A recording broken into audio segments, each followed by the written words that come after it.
This is Steve Zeltzer with Workweek, and the struggle of workers around the world in solidarity with Palestinians against the genocide that's going on in Gaza is developing. Their workers' protest actions. And joining us is Paul Keating with the Maritime Union of Australia and Sydney. Welcome to our show, Paul. Great to be here, Steve.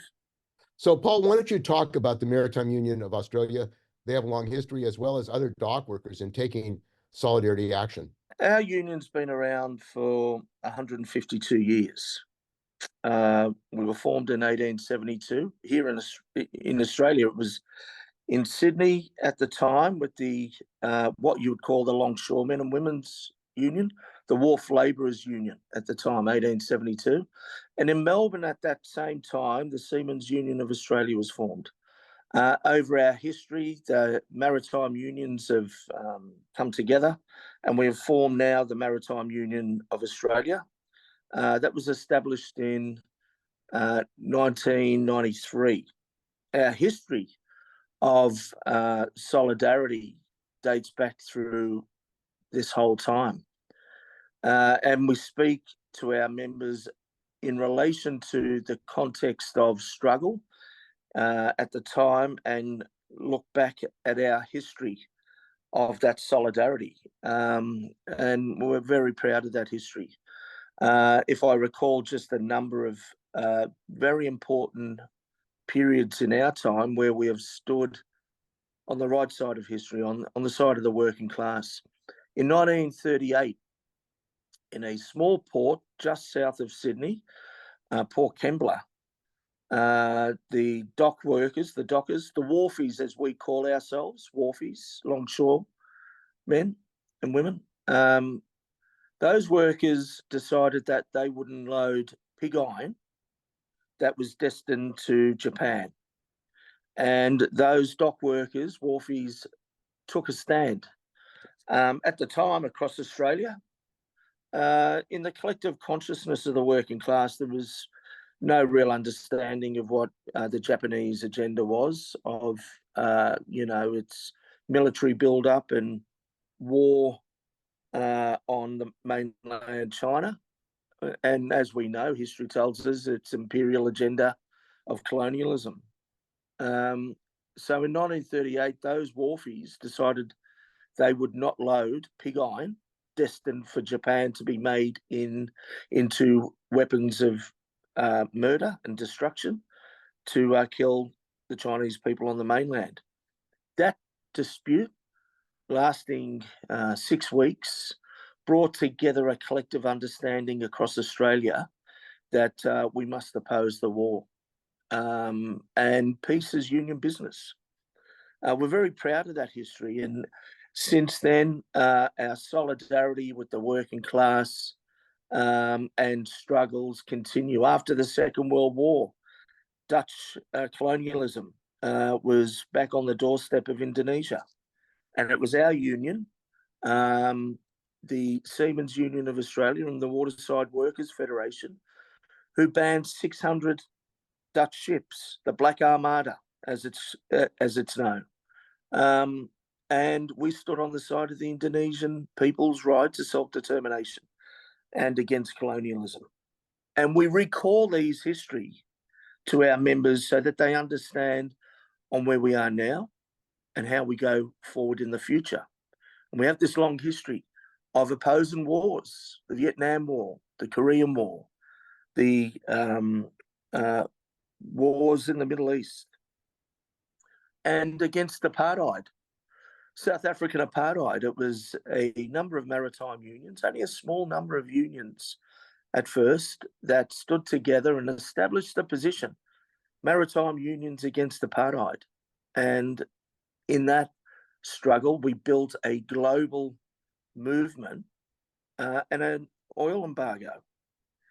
The great Nelson Mandela, when he was released from Robben Island, he made a number of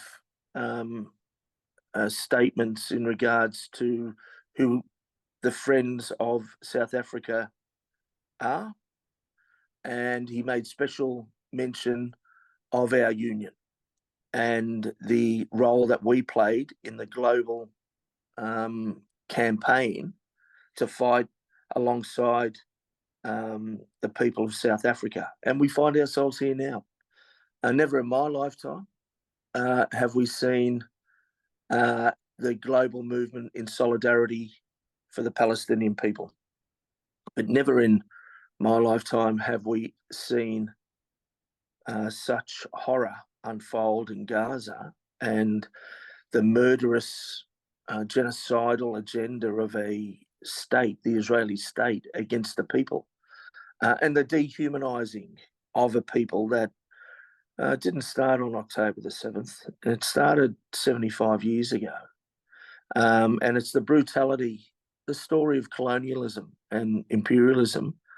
And Zionism is a political ideology.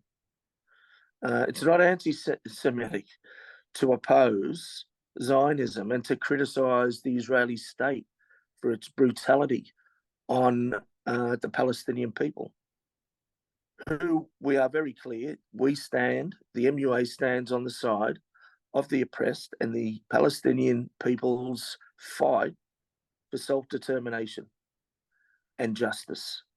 And that's why the MUA, Sydney branch in particular, but the MUA, we have policy. It's our position that we mobilise internationally, workers and unions in support of Palestine, and for the justice that all peoples, and in this case, Indigenous First Nations peoples, have the right to the lands that they belong to.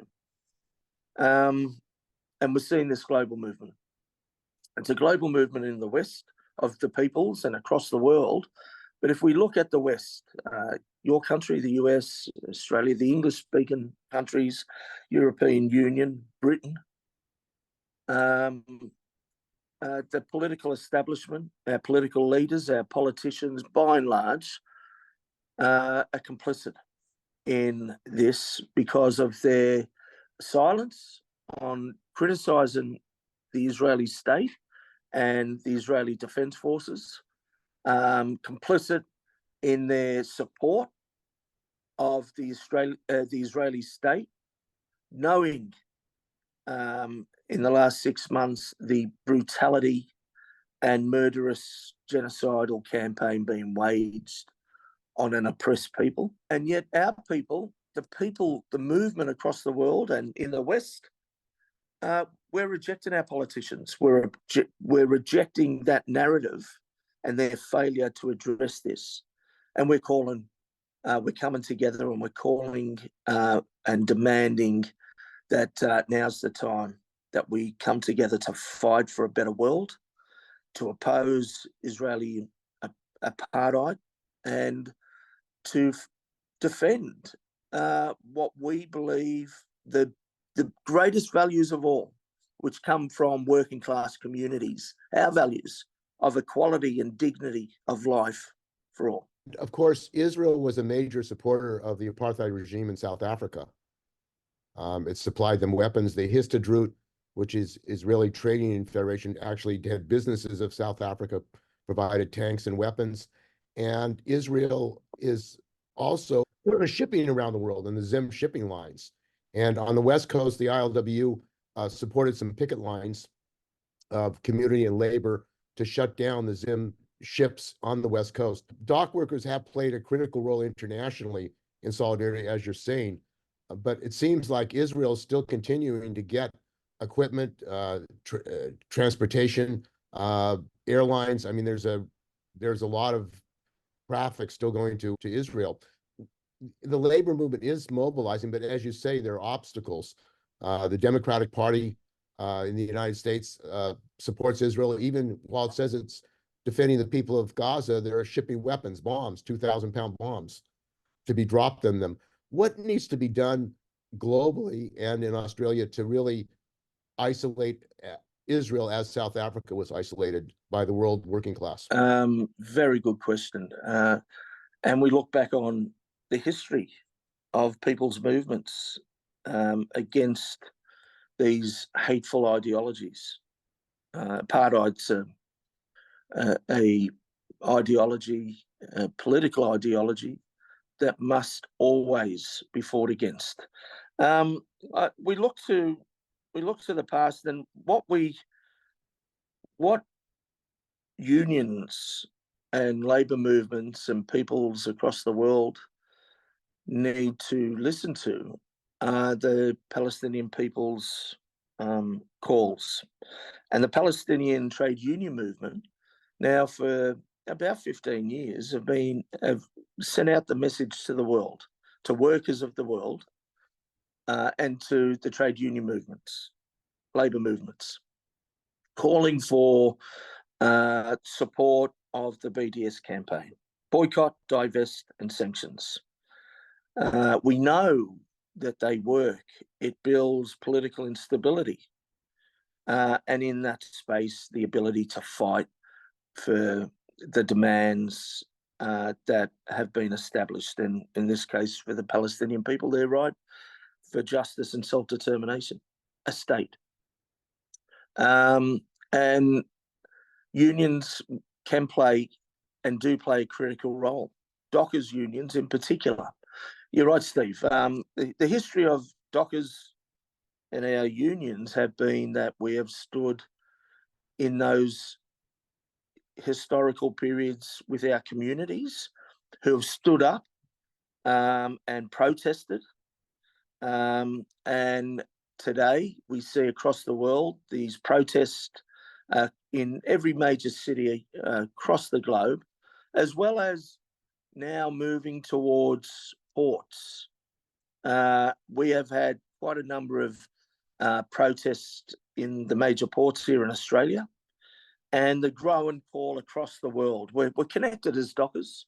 We're connected across oceans. Our rank and file are connected. And the growing voice is, we stand with our communities when they protest in the ports. Dockers will not cross a picket. But we do more than that. We are calling, and the demands, the voice is getting louder, where we're saying to the shipping industry, ZIM shipping line, which is an Israeli owned, very much intertwined with the military agenda of Israel. We're saying here and across the world, we don't want ZIM shipping in our ports. And I make that very clear in these protests. When our communities come down to our ports, the message to ZIM is, we don't want you in our ports. But there's a bigger message. We're saying to the international shipping industry, if you don't want these protests in the ports, declare now that you will not move any Israeli-owned or made goods. You won't have them. Now that call is getting louder. That call is being discussed with Dockers across the world. Next month, the International Dockers Council will hold a meeting in Liverpool, in the UK, where our affiliates, Dockers, and our representatives, rank and file, and leaders will come together, where we will discuss the business of the global Dockers movement. On that agenda will be solidarity with Palestine.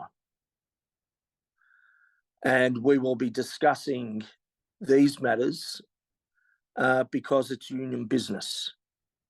Peace is union business.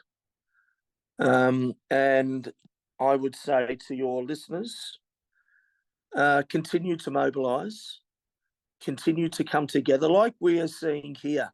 That labour movements aren't doing enough, in my view, but workers are coming together, and that growing solidarity we are seeing, as we spoke earlier, nurses, teachers, factory workers, dock workers, seafarers are coming together and standing with our communities.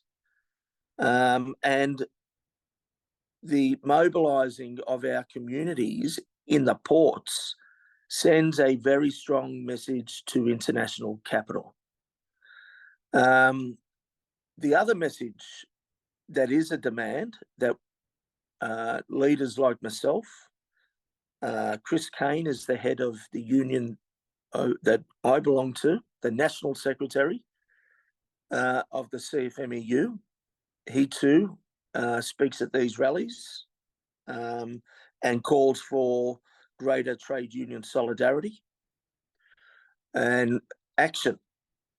And our message is very clear to the Prime Minister of Australia, Anthony Albanese. Now is to put sanctions on Israel. The people demand it. Now is the time to put arms embargoes on Israel. Now is the time.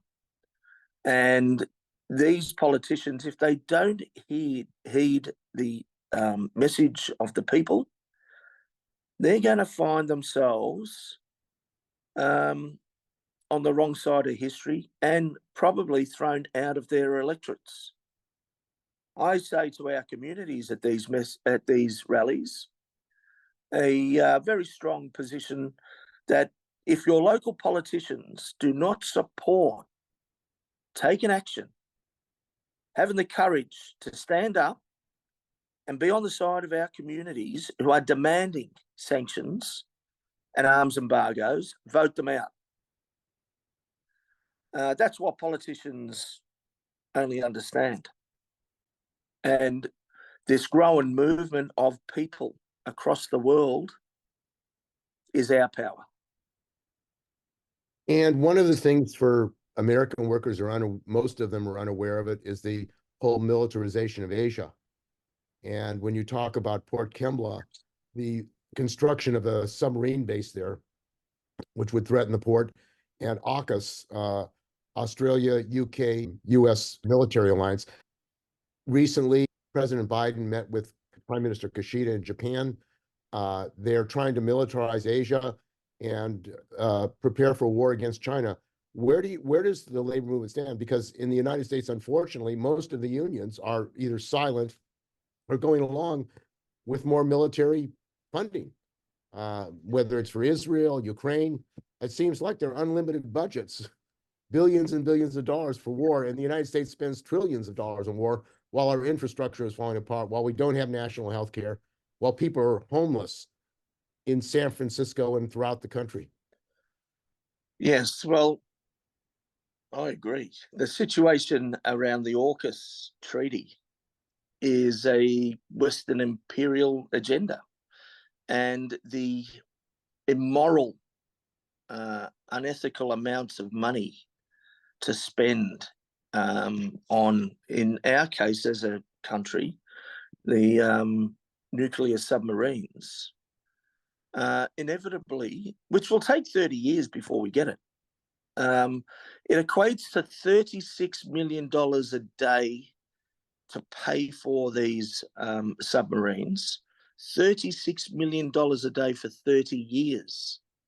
That money, we say, as a union, as the MUA, Maritime Union of Australia, that money is better spent on health and education, the social welfare system. We have a national disability insurance scheme. And for trade, it would be better spent on ships, merchant ships, to trade with our neighbours, and all those, important,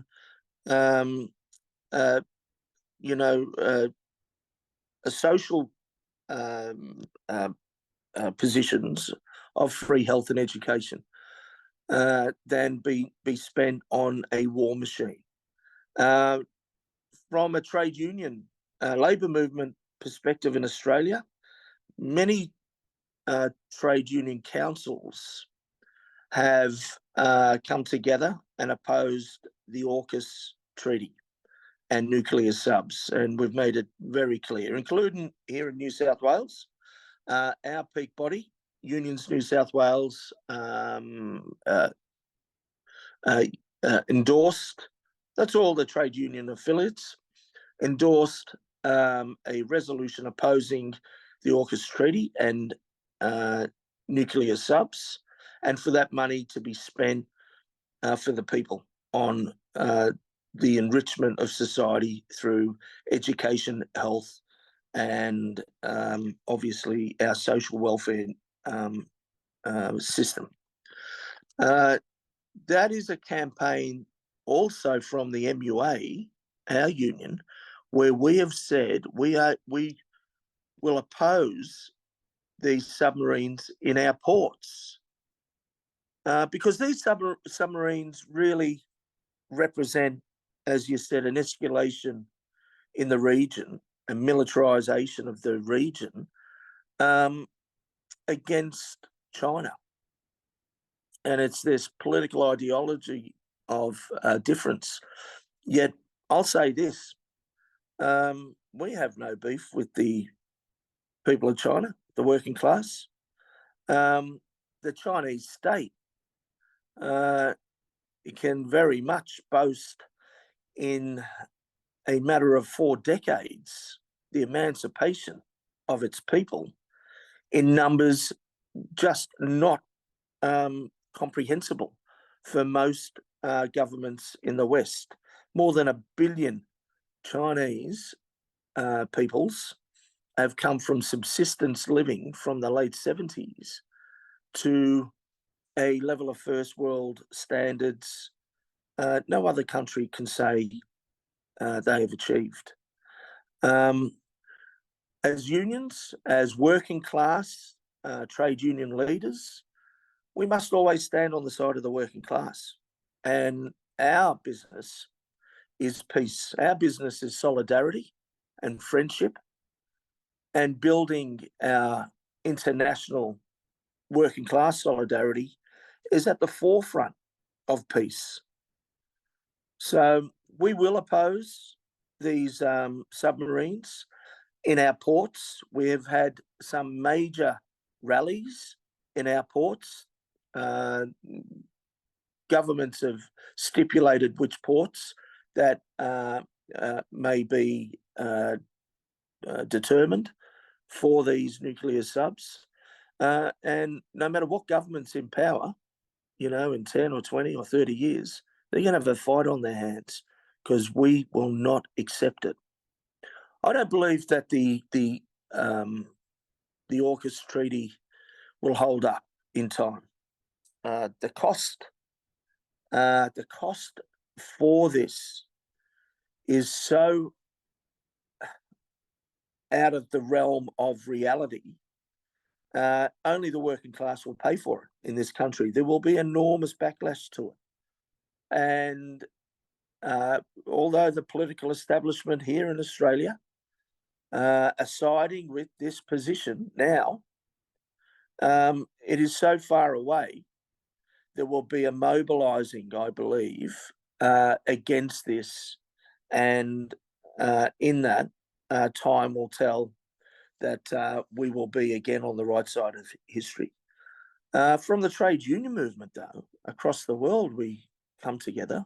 I suppose the AUKUS treaty is far closer in the collective consciousness of Australians because of the sheer cost, $360 billion to pay for 6 submarines. Now, we don't have the economy of scale as America. It's the biggest economy, the biggest power ever in the world's history. We don't have the money to spend on defence in that. Defence should only be for the purpose of peace and the security of our nation. And there have been politicians that have been bold enough to come out.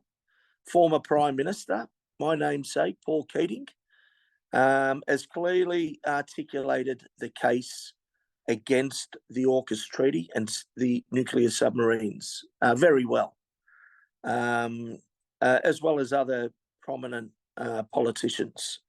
But it's not supported, in my view, by our communities in any way. and it's crucial that we come together. May Day, the International Day for Workers, very important times where we do stand together. And again, this year, like last year, there was a large mobilising, and one of the platforms was against the nuclear subs and the AUKUS treaty. Again, this year, we will see the same. And I might add, we will also see a mobilising in support of the Palestinian struggle. And in New South Wales, in Sydney, along with our construction brothers and sisters, who I might add, we are one union. We're a large union and we have our divisions, federated structures. We will again stop our workplaces. Port Botany in Sydney will stop, and we will march along with all the trade union movement on May 1, May the 1st, May Day, the Workers' Day, in solidarity with workers across the world, calling for our demands: the right to strike, the right to be union, the right for wage justice, the right for women to be paid the same as men, the right to strike for peace, the right to strike for Palestinian justice. So we'll come together again, and this will be our narrative. This will be our platform to workers across Sydney. And one of the issues, of course, of this crisis and imperialism, growing militarization and war is the rise of fascism.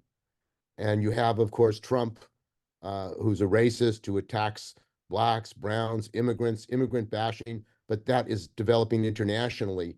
The United States makes wars in, Iraq, invades countries, Libya, driving people out, Syria, mass migration is created as a result of those wars. They end up migrating workers and then being blamed by right-wing elements, fascist, as the cause of the problem. This rise of fascism, Malay in Argentina and in Italy, fascist movements, is that an issue in Australia? And this whole right-wing turn by the capitalists, including billionaires like Musk and other capitalists who want a different form of rule. Do you see that as a threat for workers not only in Australia but internationally? Oh, certainly.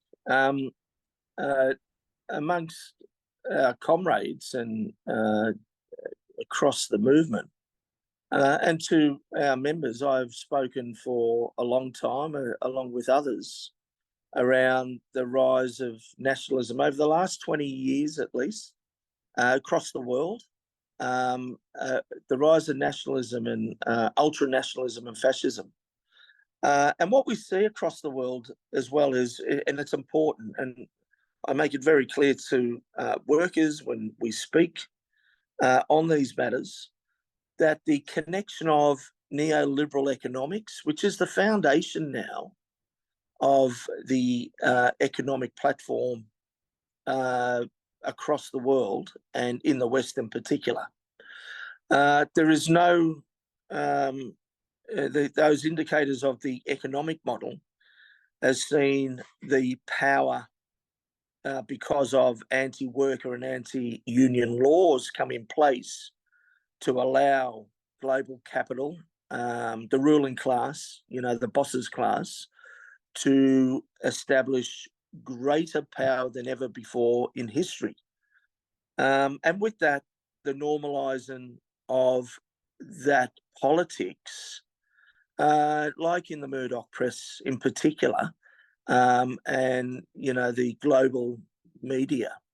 So there's been a normalizing of nationalism and far-right politics in the media, and the shift of politics across the world in the West in particular has moved to the right. It's only inevitable. We haven't learned anything from our past of the early part of last century, clearly. It's inevitable that we see that this hateful ideology gets its talons back into the control of power. And it's an ideology of hatred, like you said, Steve. The anti-Semitism that continues to rise is the same here.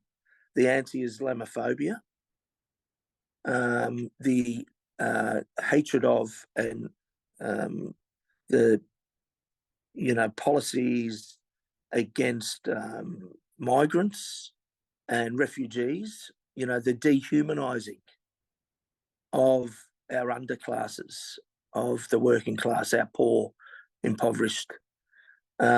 We see again this hateful ideology, which has been normalized in the media. So Trump is a product of that. He isn't the only one. We see it in Britain. We see it in Europe. We see it here in Australia. The line of left progressive politics, because of its failure to address this fanatical economic model, neoliberalism, has shifted it to the right.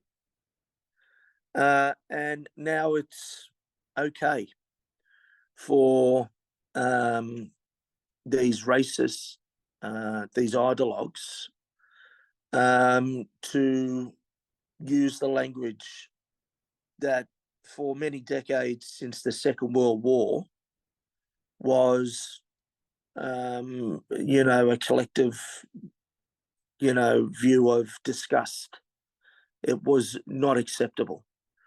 Look, growing up my whole life, I admired America with its, its position of welcoming migrants and refugees. It really did stand out as a program that really was about decency, about the values of the working class, of equality and dignity. And no societies, without its problems. Obviously, we live in capitalist societies, but there are some programs and policies that were able to establish the decency that the people demand, the working class fight for. But we see now this power shift and the normalizing of nationalism, ultranationalism, and fascism pervade the world. And with that, we live in very uncertain times. And one of the major issues facing the world working class is AI and robotics. And of course, longshore workers have faced it, maritime workers have faced it. They want to automate out jobs. In San Francisco, billions of dollars are being poured into AI development for the purpose of getting rid of workers. At Amazon, I just read 750,000 robots. It seems that more and more this is a fundamental question for the working class. If capitalists can get rid of, as Goldman Sachs said, 350 million workers globally using AI, it raises the question, how is the working class, not just one company, one industry, but the entire working class, going to confront this radical attack on workers for the purpose of making more profits? Doesn't that raise the question of who's in control of our society? Because it seems like it's unregulated, and the capitalists want to drive workers out if they can make more profits. Robotic cars, autonomous vehicles, driving drivers off the road, their jobs. I mean, it seems like a massive attack, which really has been unanswered internationally. You're right. For organised labour and the working class more broadly, this is the single biggest attack on our ability to establish a dignified life and work. For the waterfront, for dockers across the world, we have seen the automating of the industry, not based on good business models of efficiency, but with the research that we have done globally, it's clear, and those reports are out, that research is out there in the public domain. It's clear that the agenda of industry was about union busting. It was not about efficiencies and the downstream gains of that productivity that dock workers are known for, that lifts up our communities. Automation, the other thing about automation, it is ideologically driven, you're right. It further builds the power for the capitalist, and the state becomes a silent, insignificant body for the people. And this is dangerous.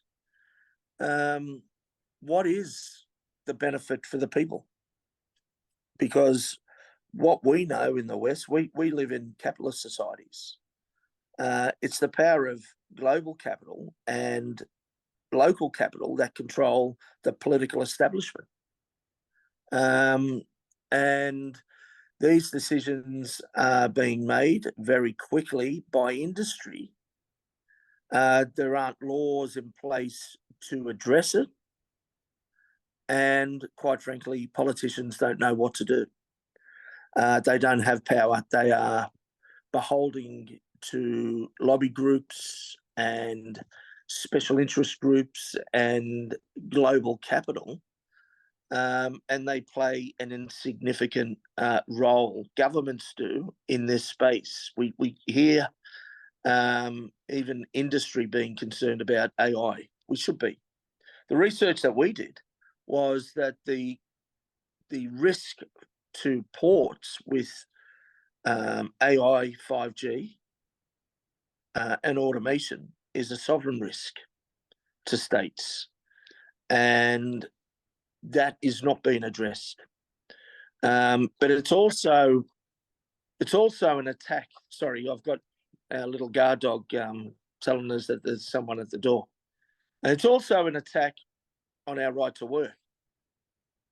And the thing about automation, it should not come in unless the workers have the dignity of work and that their job security is secured.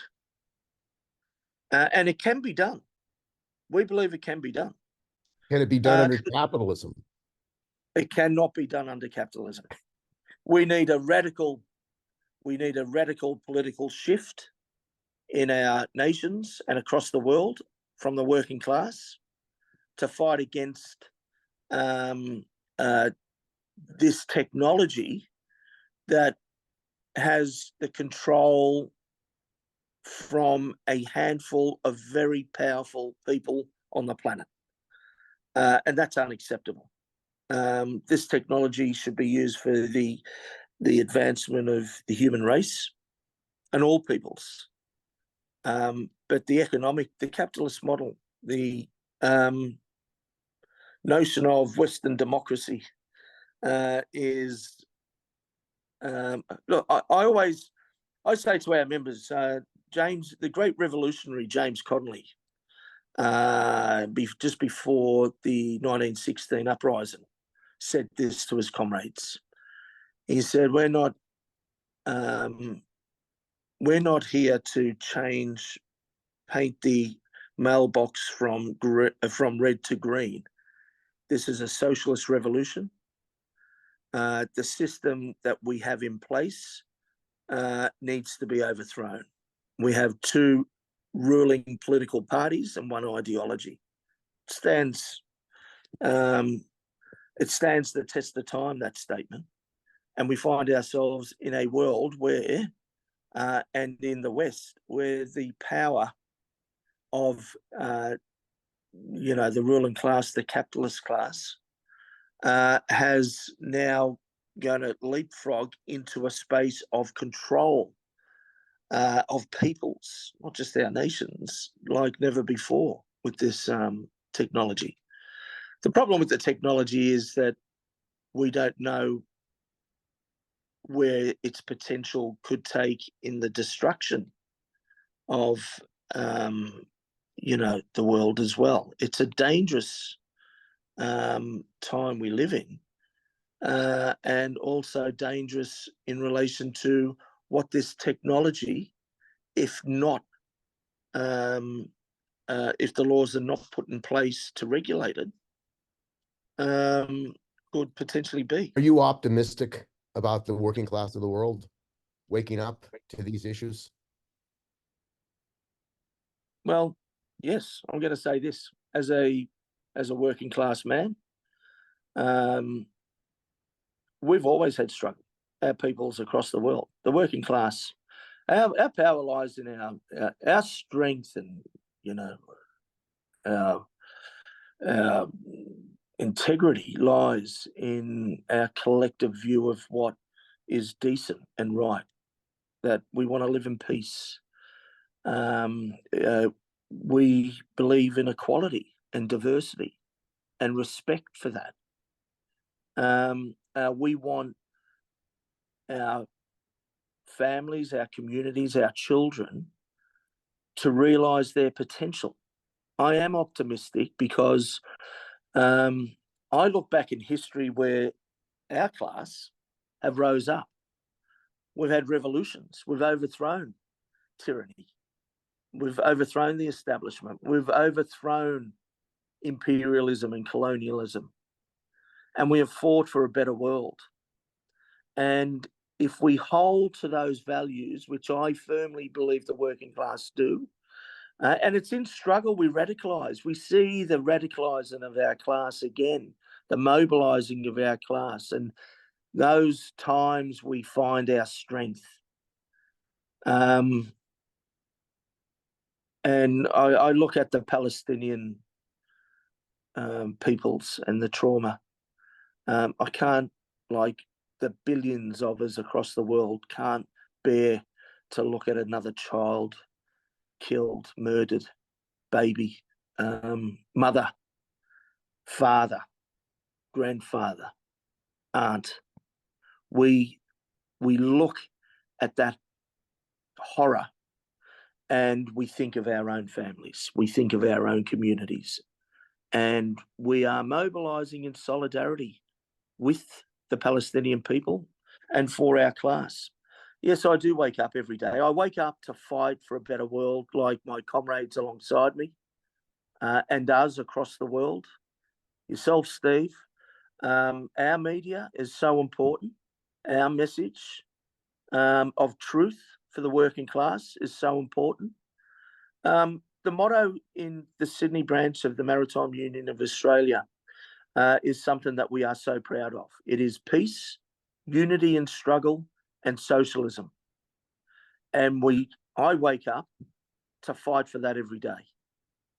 And workers of the world do that every day. And in some parts of the world, our class have achieved to get on that road and that path, and they are an inspiration to us all. Okay, well, thank you very much for joining us.